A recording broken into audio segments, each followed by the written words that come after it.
जब किसी अधर्म की सत्ता का विनाश होता है तो चिंगारियाँ बड़ी तेजी होती हैं।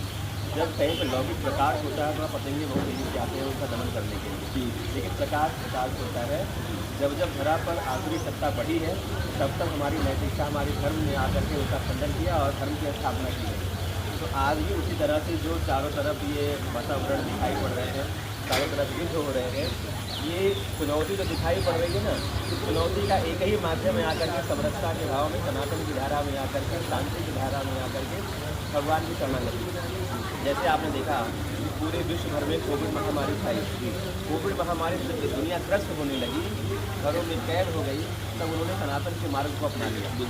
आज स्थितियाँ वही है कि जब पूरी दुनिया मिसाइलों से जूझ रही है, सारे जो है शक्ति श्रवण शक्ति जो है वो बिल्कुल क्रशिंग हो रही है, इन्वायरमेंट की विविधता दिखाई पड़ रही है। तो एक ही मार्ग है, तब तक नाश्ता करके आ जाओ, शांति की शरण में आएंगे। कर लिया तो चाय पी के आ गए, कॉफ़ी पी के आ गए, कॉफ़ी तो दोपहर का भोजन देखो कहीं बन रहा हो तो तब तक कुछ मदद करा सृष्टि का सृजन होगा और भारत विश्व गुरु के रूप में स्थापित होकर के फिर अपनी मार्गदर्शन से, अपनी ज्ञान परंपरा से सबको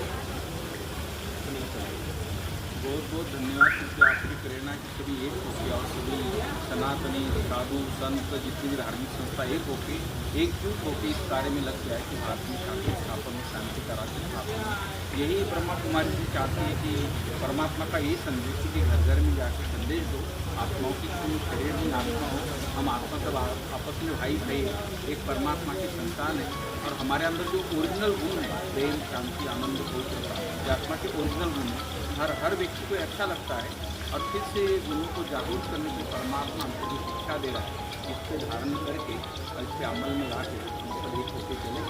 और विकल्प एक ही है।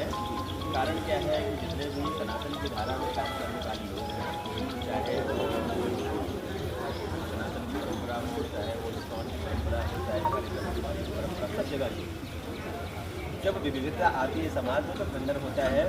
भारत पर अंग्रेज़ों का राज्य हुआ, छोटी सी ईस्ट इंडिया कंपनी आई पूरे भारत को, उसने अपने आगोश में ले लिया।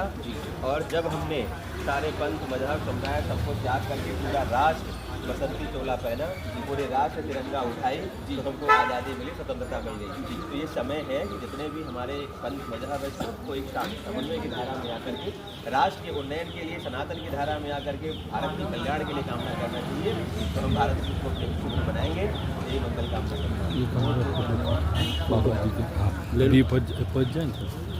जाओ जाओ।